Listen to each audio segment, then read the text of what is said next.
I guess in a sense we kind of have, like, we understand where Israel stands today. What do you think in terms of, like, today's context with negotiations with Iran, like, how Israel and the U.S.'s role should be in terms of Middle East policy and how that the current state of Israel should be playing, like, in terms of what it is today, what we should expect, hope for, things like that? It's the United States, it's the EU, it's Israel. They're going to work something out with Iran. There's a lot of reasons from Iran's point of view to go along with such a treaty. They should be part of the team. They should talk amongst themselves. When I was in Israel, it was right before the time that Netanyahu came. It was all about Iran. And Israel, from the left to the right, everybody was criticizing him for coming here. There was an article, I forget in which Israeli newspaper, it said, Bibi, you are right on the issue. You still should not go to America. In fact, the way they said it was, you will put the American Jewish community into an impossible position of choosing between you and their liberal tradition. For me, it's a form of hypocrisy, sanctimonious hypocrisy. The United States to talk about somebody else having nuclear weapons. We're the only country that ever dropped an atom bomb. It's common knowledge. Maybe it's not common knowledge, but it's pretty much common knowledge that Israel has a nuclear weapon. That's also a form of sanctimonious hypocrisy, as I said. There needs to be a negotiation, simple as that. The United States does not go into it with clean hands. Mossadegh was the legitimately elected president of Iran in 1956. The CIA went in there literally, not figuratively, literally, not through subordinates, not through other people, and overthrew the government and installed the Pahlavi family, the Shah, for years and years. So we don't go in there with clean hands. We don't have clean hands. Israel doesn't have clean hands.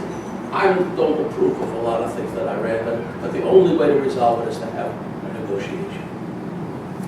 Thank you for being here. I grew up in New York's Jewish community. I started attending conservative Jewish day schools in kindergarten in 1989 and graduated high school, Somerset, Long Island in 2002. And, we learned with pride about you guys. You guys were part of our Jewish history class, the Jewish Freedom Riders. We learned with pride about how Jews stood alongside in the civil rights movement.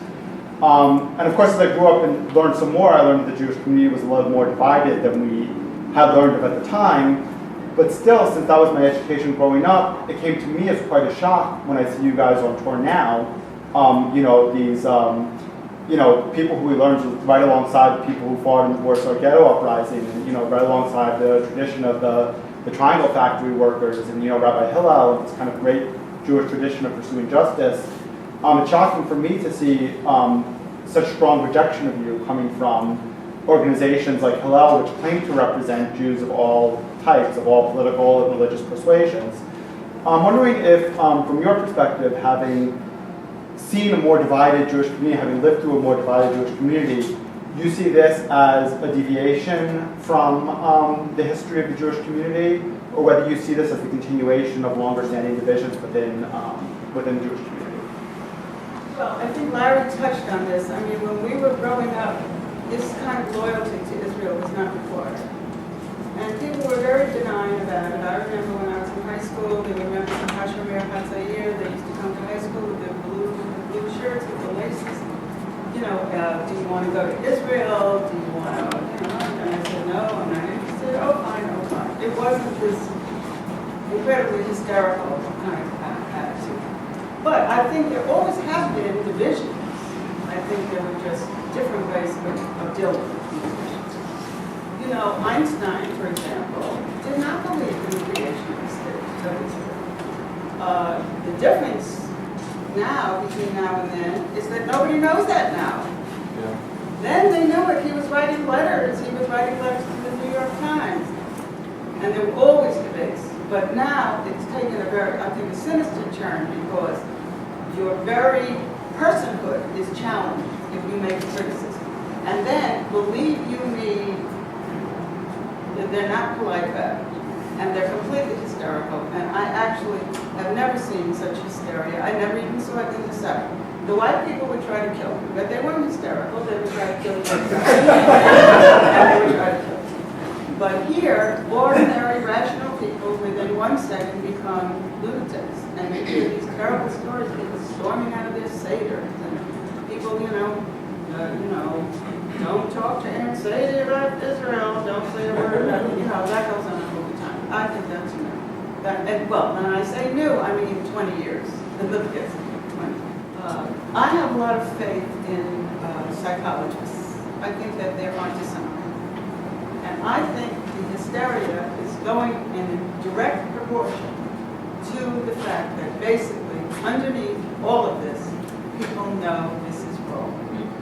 And here we are being forced to support something that is wrong and it's making us hysterical and crazy. And it seems, I actually believe, I have to say it every time, I'm not shy about I'm 77 years old. I am going to be alive to see the end of this occupation.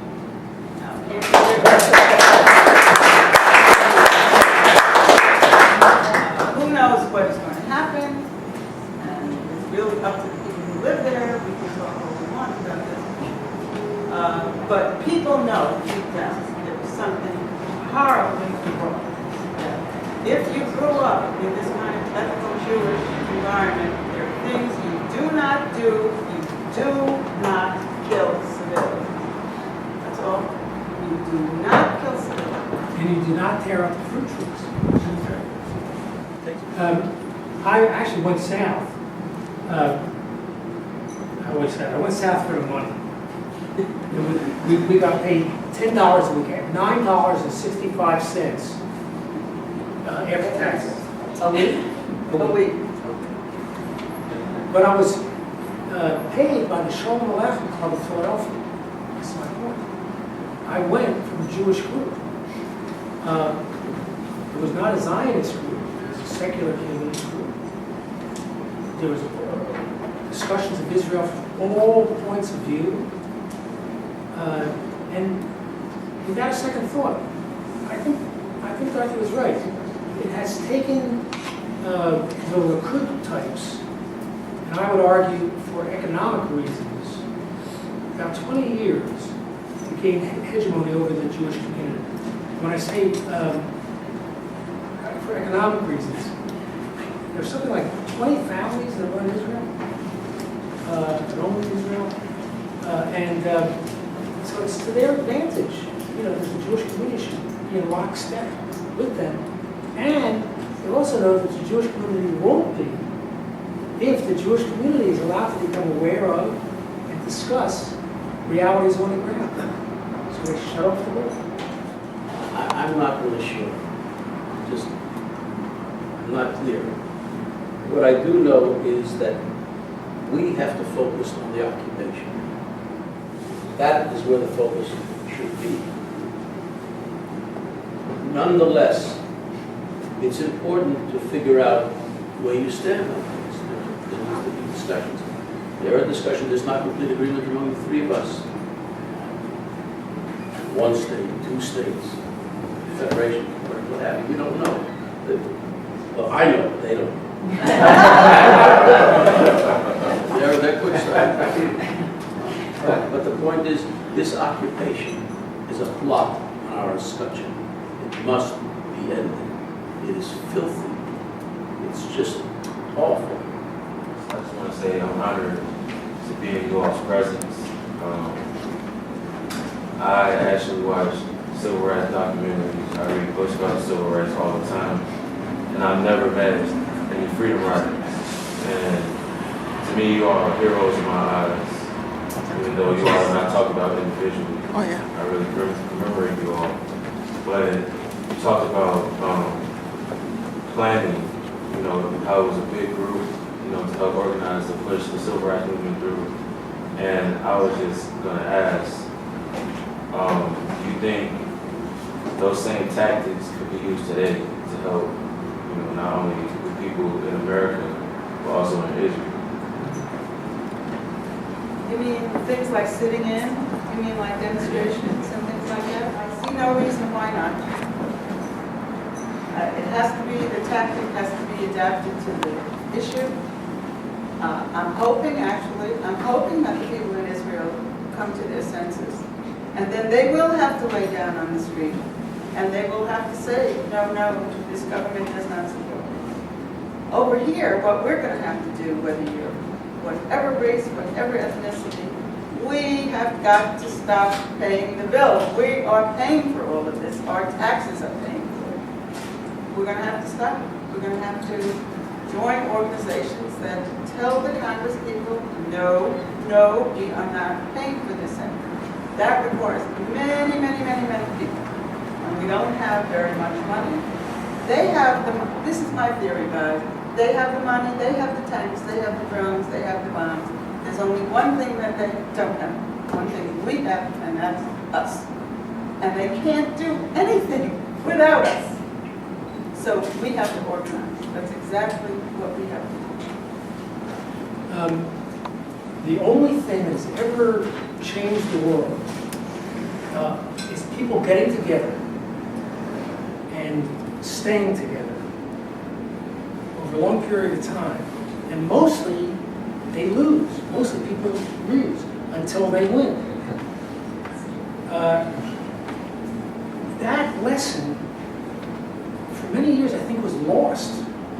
You know, our friend Julian Bond says most people learn about the civil rights movement as follows. Rosa Parks sat down, Martin Luther King got up, and then the white folks took care of everything. And it didn't work that way. It was thousands of people. Actually, from the first time an African was kidnapped, you know, there was slavery laws. It's a long history. And in our lifetime, we saw thousands of people get together, sometimes with very little in common, except they were black. And all sorts of differences. They worked it out. They stayed together. They overcame their differences. They lost for since the 40s, and then they won. I think this lesson is being put into practice today.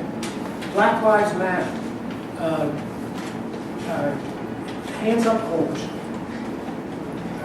Bend the Arc, the Jewish community, Open Hillel is the center of this, the Jewish community, Jewish Voices for Peace. These are collective actions.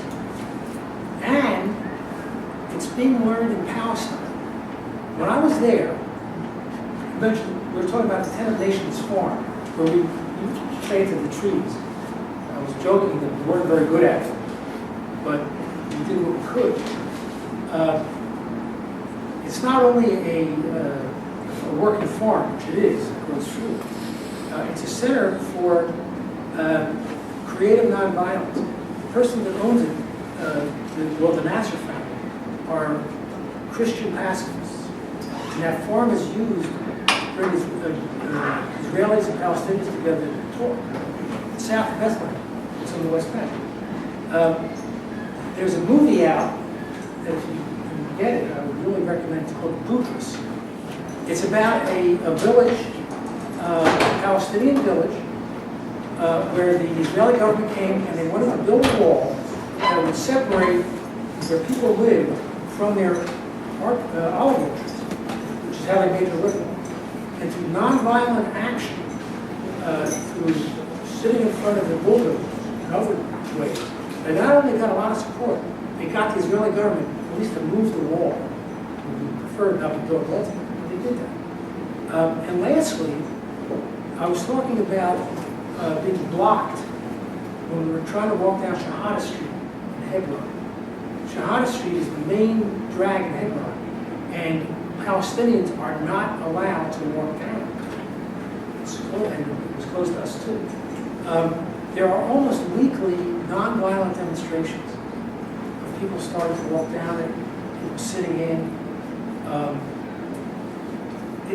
These tactics are growing within Palestine itself.